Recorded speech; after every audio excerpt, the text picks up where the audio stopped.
Welcome back to YouTube channel MH physiotherapist. I am Abra Hashmi. आज हम काफ़ी इंटरेस्टिंग सा टॉपिक लेकर आए हैं जो हम डिस्कस करेंगे। पेशेंट्स को मोस्ट ऑफ द टाइम कंधे में दर्द शुरू हो जाता है, जिसे कह दिया जाता है कि कंधा जाम हो गया, तो वो फिजियोथेरेपिस्ट को अप्रोच करते हैं। इसका ज़रूरी नहीं होता कि इसको कंधा ही जाम है। इसमें बहुत से कॉजेज़ हो सकते हैं जिसको हम विसरल कॉजेज़ भी कहते हैं। अगर मस्कुलोस्केलेटल डिसऑर्डर हो तो फिजियोथेरेपिस्ट जो है वो उसे पाल्पेट करता है, एग्जामिन करता है, उसकी हिस्ट्री टेकिंग करता है। इसके अलावा हमारे स्पेसिफिक टेस्ट होते हैं जो कि हम अप्लाई करते हैं, जिससे हमें जॉइंट्स की जो है वो कंडीशन का पता चलता है कि जॉइंट जो है वो नॉर्मल है या नहीं है। उसके जो टेंडन्स हैं उनकी इन्फ्लेमेशन हुई हुई है, ये जो बर्सा है उसकी इन्फ्लेमेशन हुई हुई है, ये जो मसल्स हैं जो इंसर्ट हो रहे हैं उनकी वीकनेस हो गई है। वो हमें टेस्ट से पता लगता है कि कौन सी हमारी रेंज ऑफ मोशन जो है वो रेस्ट्रिक्ट कर रही है। तो अगर वो मस्कुलोस्केलेटल डिसऑर्डर हो तो हमारे टेस्ट पॉजिटिव होते हैं।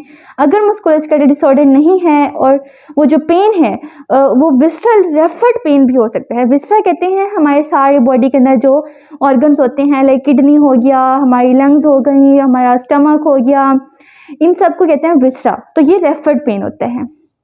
अब कहा जाता है कि रेफर्ड पेन जो है ये मतलब इसकी रीज़न क्या है। इसकी रीज़न ये हो सकती है कि ड्यूरिंग एम्ब्रियोनिक डेवलपमेंट, एम्ब्रियोलॉजिकली जो हमारे विसराज हैं उनकी लोकेशन जो है वो हमारे शोल्डर्स हैं उनकी लोकेशन वो सेम होती है। इसके अलावा जो अगर हम हार्ट की बात करें, हार्ट और हमारी जो गट वगैरह होती है इनकी जो है फर्स्ट लेयर यानी कि हार्ट की पेरिकार्डियल लेयर हो गई या हमारे जो मसल्स वगैरह हैं इनकी जो डेवलपमेंट है वो सेम टाइप की जो हमारी मेसेनकाइम वगैरह होती है उससे बन रही होती हैं। ठीक है, तो मतलब एम्ब्रियोलॉजिकल जो डेवलपमेंट है उसकी बेस पर कह सकते हैं कि हमारे जो शोल्डर है या हमारे जो विसरा हैं उनकी नर्व सप्लाई सेम होगी या फिर वो सेम आर्चेस से डेवलप हुए हैं। ठीक है, या टिश्यूज़ उसके सेम थे। इसी वजह से क्या होता है, रेफर्ड पेन होता है। ठीक है, तो इसके अलावा एक और भी है, एक छोटी सी इंडिकेशन, वो थोड़ा सा हिंट है जिसे हम डायग्नोज कर सकते हैं। अगर मस्कुलर पेन हो, आप पोजीशन चेंज करते हो, उस एरिया को प्रेस करते हो, दबाते हो या कुछ मतलब पोजीशन चेंज कर लेते हो तो थोड़ा सा उसके पेन के अंदर डिफरेंस आता है। अगर वो विसरल पेन हो तो वो पेन जो है वो हमेशा कंसिस्टेंट रहता है, उसके अंदर कोई चेंज नहीं आता है। ये एक छोटा सा हिंट है जो इससे पता लगता है कि मस्कुलोस्केलेटल पेन है या विसरल पेन है। अब हम देख लेते हैं कि शोल्डर, राइट शोल्डर में और लेफ्ट शोल्डर में पेन किस तरह से होता है और इसके कौन कौन से विसरा हैं जिनका पेन जो है वो रेडिएट करता है हमारे राइट और लेफ्ट शोल्डर के अंदर। ये मैं अभी आपको डिटेल से बताती हूँ। अब हम देख लेते हैं कि जो रेफर्ड पेन है ये क्यों होता है। रेफर्ड पेन जो है मतलब शोल्डर्स के अंदर जो कि विसरा से रेडिएट करता है, इसकी रीजंस ये हैं कि एम्ब्रियोलॉजिकली जो ऑर्गन्स होती हैं उनकी जो डेवलपमेंट हो रही होती है वो सेम आर्चेस से या सेम टिश्यूज से हो रही होती है। इसी तरह से जैसे जो गट है, गट की जो डेवलपमेंट है वो चेस्ट से स्टार्ट होती है। इसके अलावा जो हमारे जो हार्ट है, हार्ट की जो पेरिकार्डियम है उसके टिश्यूज़ और जो गट के टिश्यूज़ होते हैं वो ऑलमोस्ट सेम होते हैं।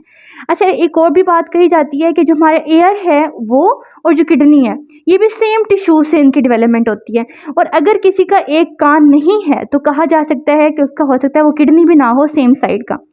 तो ये क्या है, एम्ब्रियोलॉजिकली उनकी डेवलपमेंट की वजह से जो पेन है वो रेफर करता है। इसके अलावा जो उनकी वो होती है इनर्वेशन होती है, नर्वस इनर्वेशन, उसकी वजह से नर्व फाइबर्स की वजह से भी जो पेन है वो क्या करता है, वो रेडिएट करता है। अच्छा, अब हम देख लेते हैं कि लेफ्ट साइड पर पेन जो है वो कौन कौन से विसरा की वजह से रेडिएट करता है शोल्डर के अंदर। सबसे पहले लेफ्ट साइड पे हम देखते हैं स्प्लीन। स्प्लीन जो है वो लेफ्ट हाइपोकॉन्ड्रियम के अंदर लाई करती है, यहाँ पर स्प्लीन जो है, और कुछ उसका पार्ट जो है वो एपिगैस्ट्रियम में यहाँ पर प्रेजेंट होता है, यहाँ और यहाँ पर प्रेजेंट होता है। जब स्प्लीन जो है उसका किसी भी ट्रॉमा में, एक्सीडेंट में उसके रप्चर हो जाए तो उसकी इंटरनल ब्लीडिंग होती है। इंटरनल ब्लीडिंग की वजह से जो पेन है वो लेफ्ट शोल्डर के अंदर रेडिएट करता है। अच्छा, जैसे कि मैंने बताया कि स्प्लीन जो है, अगर स्प्लीन का ट्रॉमा होता है तो इंटरनल ब्लीडिंग होती है, तो इसका जो पेन है वो लेफ्ट शोल्डर पे होता है और इसे कहर्स साइन कहा जाता है। कहर्स साइंस जो है ये जो वाइवा में मोस्ट इंपॉर्टेंट क्वेश्चन है, वाइवा में बहुत पूछा जाता है कहर साइन किसे कहते हैं। कहर साइन क्या होता है? Internal bleeding of the spleen की वजह से शोल्डर की जो टिप होती है, लेफ्ट शोल्डर की टिप, वहाँ पर पेन होता है। ठीक है, इसके अलावा मायोकार्डियल इन्फेक्शन, मायोकार्डियल इन्फेक्शन की वजह से राइट और लेफ्ट दोनों शोल्डर्स के अंदर पेन होता है। अगर राइट में होता है, राइट साइड पे मायोकार्डियल इन्फेक्शन में, वो शोल्डर के साथ साथ जो पेक्टोरल रीजन होता है लेफ्ट साइड का, वहाँ पर भी पेन होता है। और अगर मैं राइट साइड की बात करूँ तो राइट साइड के शोल्डर में और इसके साथ डाउन द आर्म की जो डाउन साइड है, यहाँ पर भी पेन होता है। किसमें? मायोकार्डियल इन्फेक्शन में। इसके बाद हम बात कर लेते हैं पेंक्रियाज की। पेंक्रियाज का जो पेन है, यानी कि जिसे हम लबलबा भी कहते हैं, जो कि हमारा जो स्टमक है इसके पीछे पड़ा होता है, तकरीबन जो L1 और L2 का लेवल है उसके ऊपर, मतलब वर्टिब्रास के ऊपर पड़ा होता है, इंटरनली बिहाइंड द स्टमक।